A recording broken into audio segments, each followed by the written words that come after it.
மகாராஷ்டிரா மாநிலம் புனேவில் உள்ள பாராமதி விமான நிலையத்தில் தனியாருக்கு சொந்தமான பயிற்சி விமானம் ஒன்று விபத்திற்குள்ளானது. விமானத்திற்குள் இருந்த 2 விமானிகளும் காயங்கள் இன்றி உயிர் தப்பினார்கள். விபத்தில் சிக்கிய விமானத்திற்கு லேசான சேதம் ஏற்பட்டுள்ளது. செஸ்னா 172 ஸ்கை ஹேக் என்ற இந்த பயிற்சி விமானத்தை இயக்கும் முயற்சியில் ஈடுபட்ட 2 விமானிகள் 2 முறை டேக் ஆஃப் செய்ய முயன்றார்கள். ஆனால் விமானம் மேலே எழும்புவதற்கு முன்பாக பாதியிலேயே நிறுத்தியபோது அதீத வேகம் காரணமாக ஓடுதளத்தை தாண்டிச் சென்ற விமானம் அங்குள்ள புல்தரையில் மோதி நின்றது. பரபரப்பை ஏற்படுத்திய இந்த விபத்து குறித்து விசாரணை தொடங்கப்பட்டுள்ளது. இந்த விபத்து நிகழ்ந்த இதே பாராமதி விமான நிலையத்தில்தான் கடந்த ஜனவரி மாதம் மகாராஷ்டிராவின் அப்போதைய துணை முதலமைச்சர் அஜித் பவார் விமான விபத்தில் உயிரிழந்தார். அவருடன் அவரது பாதுகாப்பு பிரிவு அதிகாரி, 2 பைலட்டுகள், 1 விமான பணிப்பெண்ணும் உயிரிழந்தது குறிப்பிடத்தக்கது. பெரம்பூர் தொகுதியில் போட்டியிட்டு வெற்றி பெற்ற முதலமைச்சர் விஜய் தேர்தலுக்காக 22,50,106 ரூபாய் செலவு செய்திருப்பது தெரியவந்துள்ளது. சட்டமன்ற தேர்தல் முடிந்து 30 நாட்களுக்குள் வேட்பாளர்கள் தங்களது வரவு செலவு கணக்கை தாக்கல் செய்ய வேண்டும் என்ற விதி உள்ள நிலையில் முக்கிய வேட்பாளர்கள் செலவு செய்த விவரங்கள் வெளியாகியுள்ளன. அதன்படி சென்னை பெரம்பூர் தொகுதியில் போட்டியிட்டு வெற்றி பெற்ற விஜய் 22,50,106 ரூபாய் செலவு செய்துள்ளார். அதிகபட்சமாக கோபிச்செட்டிப்பாளையம் எம்எல்ஏ அமைச்சருமான செங்கோட்டையன், தருமபுரி தொகுதி பாமக எம்எல்ஏ சௌமியா அன்புமணி ஆகியோர் தலா 24 லட்சம் ரூபாய் செலவு செய்துள்ளார்கள். தொண்டாமுத்தூர் அதிமுக எம்எல்ஏ எஸ்பி வேலுமணி 23,56,000 ரூபாயும், எடப்பாடி தொகுதி அதிமுக எம்எல்ஏ பழனிசாமி 22,67,000 ரூபாயும் செலவு செய்திருப்பது தெரியவந்துள்ளது. இதேபோல சபாநாயகர் ஜே.சி.டி. பிரபாகர், அமைச்சர்கள் விஸ்வநாதன், விக்னேஷ், மரிய வில்சன், கீர்த்தனா ஆகியோர் தேர்தலுக்காக செலவு செய்த விவரங்களும் வெளியாகியுள்ளன. 2026 சட்டமன்ற தேர்தலில் மொத்தம் 4,023 வேட்பாளர்கள் போட்டியிட்ட நிலையில் ஒவ்வொரு வேட்பாளரும் தலா 40 லட்சம் ரூபாய் வரை செலவு செய்யலாம் என்று தேர்தல் ஆணையம் அறிவித்திருந்தது குறிப்பிடத்தக்கது. எம்பிபிஎஸ், பிடிஎஸ் படிப்புகளுக்கான தரவரிசை பட்டியல் நாளை வெளியாகும் என்று மருத்துவத்துறை அமைச்சர் அருண்ராஜ் தெரிவித்துள்ளார். இளநிலை மருத்துவ படிப்புகளில் சேர்வதற்கான அகில இந்திய ஒதுக்கீட்டுக்கான கலந்தாய்வு நடைபெற்று வருகிறது. மாநில ஒதுக்கீட்டுக்கான கலந்தாய்வு வரும் 13ஆம் தேதி தொடங்கும் என்று ஏற்கனவே அறிவிக்கப்பட்டுள்ளது. இந்நிலையில் சென்னையில் செய்தியாளர்களிடம் பேசிய சுகாதாரத்துறை அமைச்சர் அருண்ராஜ், எம்பிபிஎஸ், பிடிஎஸ் படிப்புகளில் சேர 72,627 பேர் விண்ணப்பித்துள்ளதாகவும் மாநில ஒதுக்கீட்டு தரவரிசை பட்டியல் நாளை வெளியிடப்படும் என்றும் தெரிவித்தார். முதல்ல அந்த கவுன்சிலிங் பார்த்தீங்கன்னா நாளை அந்த மெரிட் லிஸ்ட் வெளியிட போகிறோம். தமிழ்நாட்டில் நாளை அந்த மெரிட் லிஸ்ட் வெளியிட போகிறோம். அந்த கவுன்சிலிங் ஷெட்யூல் அனௌன்ஸ் பண்ண போகிறோம். தமிழ்நாட்டில் உள்ள 78 மருத்துவக் கல்லூரிகளில் நடப்பாண்டு 13,999 எம்பிபிஎஸ் இடங்களுக்கு அனுமதி தரப்பட்டுள்ளது குறிப்பிடத்தக்கது. அரக்கோணத்தில் ஆன்லைன் மதுவகைகளை முன்பதிவு செய்த மதுப்பிரியர்களுக்கு மதுபாட்டில் வழங்கப்படாததால் டாஸ்மாக் ஊழியர்களுக்கும் மதுப்பிரியர்களுக்கும் இடையே கடும் வாக்குவாதம் ஏற்பட்டது. கும்பினிப்பேட்டை பகுதியைச் சேர்ந்த இளைஞர்கள் சிலர் 11,117 என்ற டாஸ்மாக் கடை எண்ணை தேர்வு செய்து மதுவகைகளை ஆன்லைனில் முன்பதிவு செய்துள்ளார்கள். அதன்படி அந்த கடைக்கு சென்ற இளைஞர்களுக்கு மதுபாட்டில்கள் வழங்கப்படவில்லை. ஆன்லைன் முன்பதிவு தொடர்பாக எந்த விவரமும் தங்களுக்கு வரவில்லை என்றும் மதுபாட்டில்கள் வழங்க முடியாது என்றும் ஊழியர்கள் தெரிவித்ததால் மதுப்பிரியர்கள் வாக்குவாதத்தில் ஈடுபட்டார்கள்.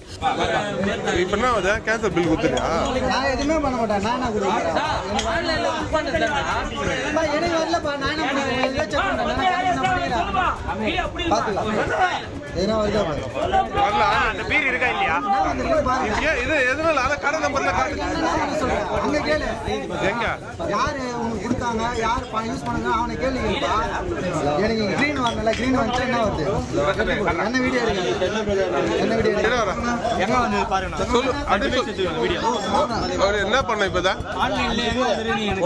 எப்படி ஸ்கேன் பண்றதா பில் வந்து இதுல பாட்டில்கள் கிடைக்காததால் மதுவுக்காக ஆன்லைனில் கட்டிய பணத்தை திரும்பத் தருமாறு மதுப்பிரியர்கள் வாக்குவாதத்தில் ஈடுபட்டனர்.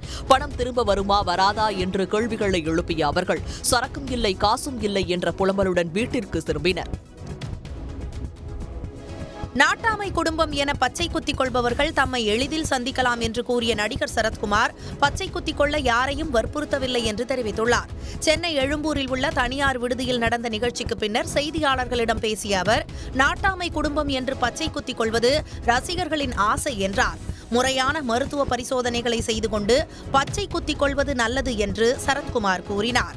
பச்சை குத்திக்கிட்டால் நல்லா இருக்குன்னு சொல்லி பல கருத்துக்களுக்கு செவி சாய்த்து பண்ணலாம் அப்படின்னு சொன்னேன். நாட்டாமை குடும்பம்னு சொல்லும்போது நாங்கள் அதை வலியுறுத்தி சொல்ல வேண்டும் நினைக்கிறோம் அப்படின்னு சொன்னாங்க. எப்படி பண்ணலான்னு சொன்னபோது இந்த மாதிரி செஞ்சால் என்னன்னு கேட்டாங்க. ஏன்னா இது யாரும் சொல்லி நான் குத்திக்கிறேன், எனக்கு பற்று இருந்தது, தேசப்பற்று இருந்தது, நான் குத்திக்கிட்டேன். அதே மாதிரி உங்கள் மேலே பற்று இருக்க நாங்கள் பண்ணுறோம் அப்படின்னு சொன்னாங்க. சரி பண்ணலாமேன்னு சொன்னாங்க. படப்பிடிப்பில் இருப்பதால் அந்த முத்திரையை தற்போது தம்மால் குத்திக் கொள்ள முடியவில்லை என்று சரத்குமார் கூறினார். பாஜகவிலிருந்து வெளியேறும் எண்ணம் தமக்கு இல்லை என்றும் பதவிக்காக செல்பவன் தாம் இல்லை என்றும் அவர் தெரிவித்தார். பின்னர் ரசிகர்கள் பச்சை குத்துவதை பார்வையிட்ட சரத்குமார் அவர்களுக்கு வாழ்த்து கூறினார். திருவண்ணாமலை மாவட்டம் ஆரணி அருகே அதிமுக ஆட்சியில் கட்டப்பட்ட இருளர் குடியிருப்புகள் 6 ஆண்டுகள் கூட ஆகாத நிலையில் மேற்கூரைகள் இடிந்து விழுந்ததால் பழங்குடியின மக்கள் அச்சமடைந்துள்ளனர். தச்சூர் பகுதியில் கடந்த 2019ஆம் ஆண்டு எடப்பாடி ஆட்சி காலத்தில் 3 லட்சம் ரூபாய் மதிப்பில் 72 இருளர் குடியிருப்புகள் கட்டப்பட்டு 2020ஆம் ஆண்டு பயனாளிகளுக்கு வழங்கப்பட்டன.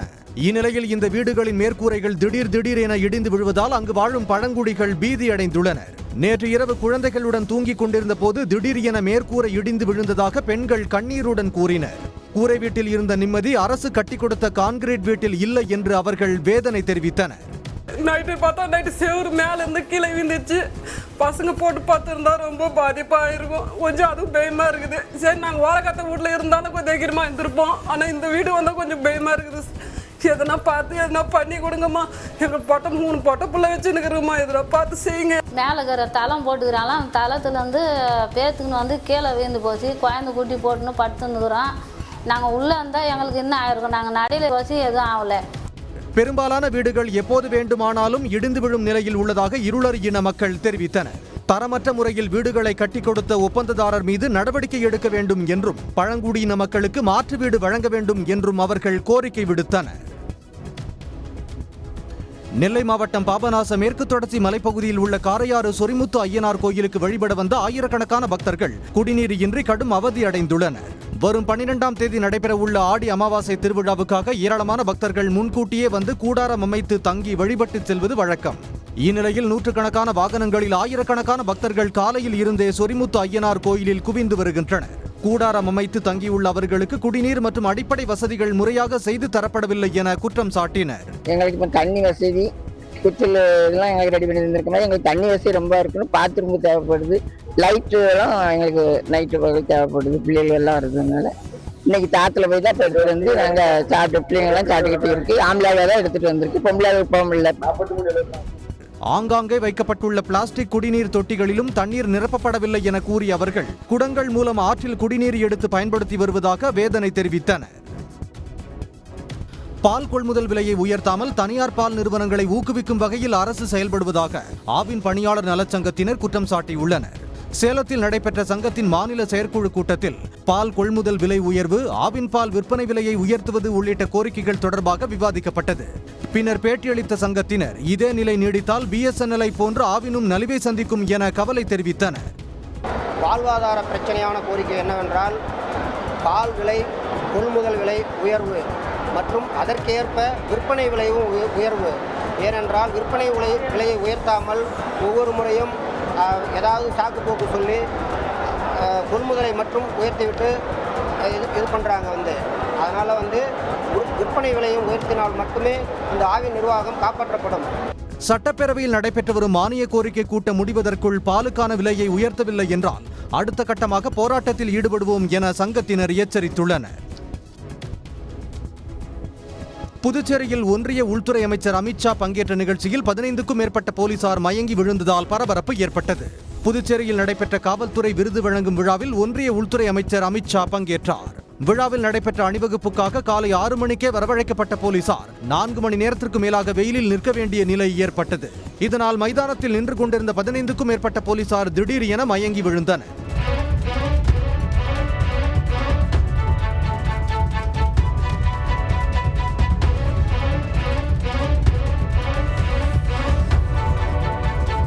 விழா மைதானத்தில் போலீசார் திடீரென மயங்கி விழுந்ததால் பரபரப்பு ஏற்பட்டது. இதையடுத்து மயங்கி விழுந்த போலீசார் மருத்துவமனைக்கு அழைத்துச் செல்லப்பட்டனர். புதுச்சேரியில் ஒன்றிய அமைச்சர் அமித்ஷா பங்கேற்ற காவல்துறை விருது வழங்கும் விழாவில் தமிழ்நாடு காவல்துறையின் பேக் பைப்பர் இசைக்குழுவின் நிகழ்ச்சி அனைவரையும் வெகுவாக கவர்ந்தது. புதுச்சேரி காவல்துறையில் சிறப்பாக செயல்பட்டவர்களுக்கு குடியரசுத் தலைவர் விருது வழங்கும் விழா நடைபெற்றது. இதில் ஒன்றிய உள்துறை அமைச்சர் அமித்ஷா கலந்து கொண்டு போலீசாருக்கு பதக்கங்களை வழங்கினார். முன்னதாக தமிழ்நாடு காவல்துறையின் பேக் பைப்பர் குழுவின் இசை நிகழ்ச்சி நடைபெற்றது. தமிழ்நாடு காவல்துறையைச் சேர்ந்த இசைக்குழுவினர் ஸ்காட்லாந்து நாட்டின் பாரம்பரிய சீருடையுடன் இசை நிகழ்ச்சியை நடத்தியது அனைவரையும் வெகுவாக கவர்ந்தது. காவிரியில் நீர்வரத்து குறைந்ததால் ஒகேனக்கலில் 4 நாட்களுக்கு பிறகு பரிசல் சவாரி செய்யவும் அருவிகளில் குளிக்கவும் அனுமதி அளிக்கப்பட்டுள்ளது.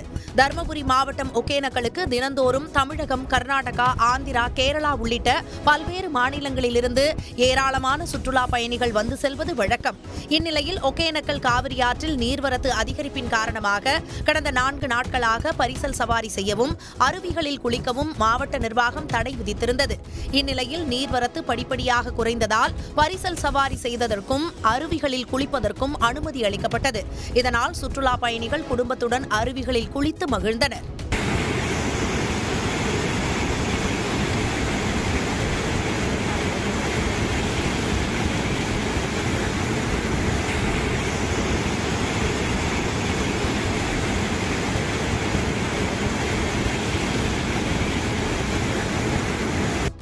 ஞாயிற்றுக்கிழமை விடுமுறை என்பதால் ஒகேனக்கல் வந்த சுற்றுலா பயணிகள் பரிசல் சவாரி செய்து அருவிகளில் ஆனந்த குளியல் போட்டனர்.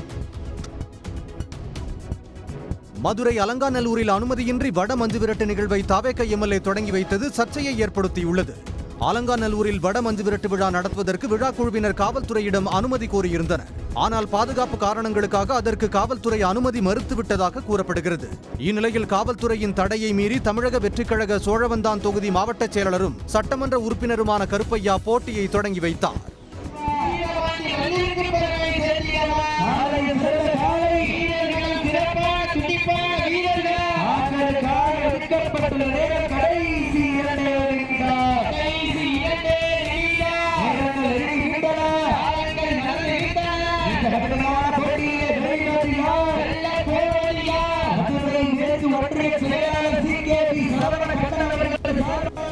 இது தொடர்பாக தாவேக நிர்வாகி விக்னேஸ்வரன் மற்றும் இருவர் மீது அலங்காநல்லூர் காவல்துறையினர் வழக்கு பதிவு செய்துள்ளனர். மொத்தத்தில் இந்த விவகாரம் அலங்காநல்லூர் பகுதியில் பேசுபொருளாக மாறியுள்ளது. சென்னை உயர்நீதிமன்றத்திற்கு புதிதாக நியமிக்கப்பட்ட 15 நீதிபதிகள் பதவியேற்றுக் கொண்டனர். உயர்நீதிமன்ற வளாகத்தில் உள்ள கூட்டரங்கில் நடைபெற்ற நிகழ்ச்சியில் ரமேஷ், முத்துக்குமார், விவேகானந்தன், ரவிக்குமார், திலீப் குமார், மனோகரன், கோவிந்தராஜன், ரஜினேஷ் ஆகிய 8 வழக்கறிஞர்களும் மாவட்ட நீதிபதிகளாக உள்ள முருகன், சுமதி, அல்லி, திருமகள் சந்திரசேகர், கார்த்திகேயன், குணசேகரன், முருகேசன் ஆகிய 7 பேரும் உயர்நீதிமன்ற நீதிபதியாக பதவியேற்றனர். அவர்களுக்கு தலைமை நீதிபதி சுஷ்ருத் அரவிந்த் தர்மாதிகாரி பதவி பிரமாணம் செய்து வைத்தார்.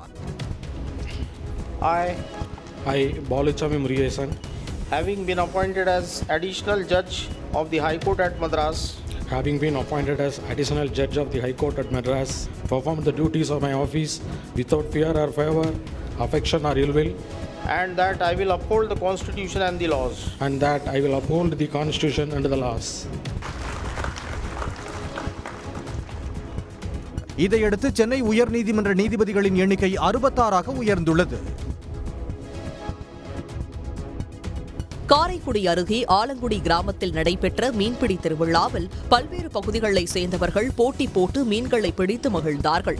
மேல மாகாணம் சூரக்குடி கண்மாயில் 3 ஆண்டுகளுக்கு பிறகு இந்த மீன்பிடி திருவிழா அறிவிக்கப்பட்டது. இதற்காக சிவகங்கை, மதுரை, திண்டுக்கல், புதுக்கோட்டை, திருச்சி உள்ளிட்ட மாவட்டத்தின் பல்வேறு பகுதிகளிலிருந்து 500க்கும் மேற்பட்டோர் கையால் முடையப்பட்ட ஊத்தா மீன்பிடி கூடையுடன் கரையில் காத்திருந்தார்கள். மீன்பிடிக்க அனுமதி அளிக்கப்பட்டதும் அனைவரும் ஓடிச் சென்று கண்மாயில் இறங்கி மீன்களை போட்டி போட்டு பிடித்தார்கள்.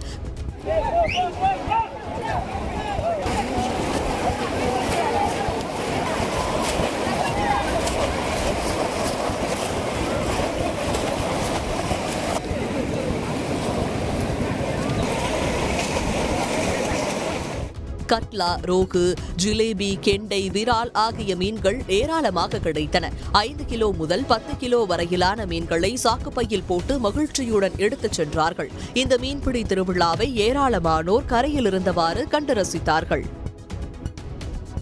ஞாயிறு விடுமுறை நாளில் பல்வேறு மாவட்டங்களை சேர்ந்த சுற்றுலா பயணிகளும் குற்றாலத்தில் ஆனந்த குளியலிட குவிந்தார்கள்.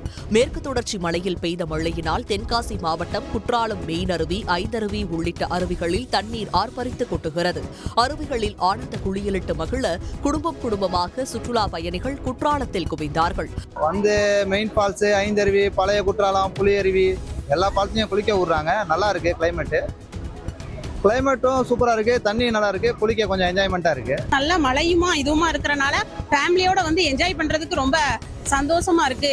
அருவி சுற்றுவட்டார பகுதிகளில் பொதுமக்களின் பாதுகாப்புக்காகவும் வாகன நெரிசல் ஏற்படுவதை தவிர்க்கவும் ஏராளமான போலீசார் பணியில் ஈடுபட்டார்கள். தமிழ்நாட்டில் உள்ள அனைத்து முதல்நிலை கோயில்களில் செப்டம்பர் 1ஆம் தேதி முதல் செல்போன் கொண்டு செல்ல தடை விதிக்கப்பட்டுள்ளதாக அறநிலையத்துறை அமைச்சர் ரமேஷ் தெரிவித்துள்ளார். திருச்சியில் செய்தியாளர்களிடம் பேசிய அவர், கோயில்களில் உள்ளே எடுக்கப்படும் புகைப்படங்கள், வீடியோக்கள் சமூக வலைதளங்களில் பதிவிடப்படுவதாக தெரிவித்தார். இதனை தடுக்க செப்டம்பர் 1ஆம் தேதி முதல் முதல்நிலை கோயில்களில் செல்போன் பாதுகாப்பு மையங்கள் அமைக்கப்பட்டு பக்தர்கள் செல்போன்களை ஒப்படைக்கும் வசதி ஏற்படுத்தப்படும் என்றும் அமைச்சர் ரமேஷ் தெரிவித்தார். முதல்ல முதுநிலை திருக்கோயில்களை கையில் எடுத்து வருகின்ற செப்டம்பர் 1ஆம் தேதிக்குள்ளாக முதுநிலை திருக்கோயில்கள் அனைத்துலையுமே பார்த்தீங்கன்னா மொபைல் கவுண்டர்களை வந்து அமைக்க சொல்லி பாதுகாப்பான முறையில் மொபைல்களை பாதுகாக்கக்கூடிய கவுண்டர்களை அமைக்க சொல்லியிருக்கிறோம். இந்த கவுண்டர்கள் செப்டம்பர் 1க்குள்ள அமைத்து முடித்த உடனேயே அனைத்து முதுநிலை கோயில்களில் முதல் கட்டமாக பொதுமக்கள் வந்து கோயிலுக்குள்ள வந்து மொபைல்கள் வந்து எடுத்துட்டு போய் பயன்படுத்துவதற்கான நம்ம வந்து தடைகளை வந்து நம்ம கொண்டு வரோம். மொபைல் போனை வந்து அங்கே நம்ம கவுண்டர்ல கொடுத்துடுறோம். அமைச்சர்கள், பிரபலங்கள் வரும்போது கோயிலுக்கு வெளியே ஊடகவியலாளர்கள் பேட்டி எடுத்துக் கொள்ளலாம் என்றும், கோயிலுக்குள் வழிபடும் காட்சிகளை பதிவு செய்வதை தவிர்க்க வேண்டும் என்றும் அமைச்சர் ரமேஷ் அறிவுறுத்தியுள்ளார். அமெரிக்காவில் 2028ஆம் ஆண்டு நடைபெறவுள்ள அதிபர் தேர்தலில் ஜனநாயக கட்சி சார்பில் அந்நாட்டின் இளம் அரசியல் தலைவரான அலெக்சாண்ட்ரியா ஒகாசியோ-கார்டஸ் வேட்பாளராக களமிறக்கப்படலாம் என்று கணிப்புகள் தெரிவிக்கின்றன. அமெரிக்க இளம் தலைமுறையினரால் சுருக்கமாக AOC என அழைக்கப்படும் அலெக்சாண்ட்ரியா ஒகாசியோ-கார்டஸ் தனது 29வது வயதில் நாடாளுமன்ற உறுப்பினராக தேர்வாகி அமெரிக்க வரலாற்றிலேயே இளம் வயதில் எம்பியான பெண் என்ற பெருமையை பெற்றவர். தற்போது 36 வயதாகும் AOCக்கு நியூ ஹாம்ஷயர் போன்ற முக்கிய பகுதிகளில் நடத்தப்பட்ட சமீபத்திய கருத்து கணிப்புகளில் 22% ஆதரவு கிடைத்துள்ளது. ஜனநாயக கட்சியின் முன்னணி தலைவரான கவின் நியூசமை விட AOCக்கு ஆதரவு பெருகுவதால் அதிபர் வேட்பாளராக இவர் களமிறக்கப்படலாம் என்று தெரிகிறது. ஏழை குடும்பத்தில் பிறந்து நியூயார்க்கில் உள்ள உணவகங்களில் மதுபான கூட ஊழியராக பணியாற்றிய அலெக்சாண்ட்ரியா 2018ஆம் ஆண்டு முதல் அமெரிக்க அரசியலில் இளைஞர்களின் ஏகோபித்த ஆதரவை பெற்ற எம்பியாக உள்ளார். கருத்து கணிப்புகளில் கமலா ஹாரிஸையும் AOC பின்னுக்கு தள்ளி உள்ளதாக தகவல்கள் கூறுகின்றன. உடனுக்குடன் செய்திகளை தெரிந்து கொள்ள சன் நியூஸ் பெல் ஐகானை கிளிக் பண்ணுங்க.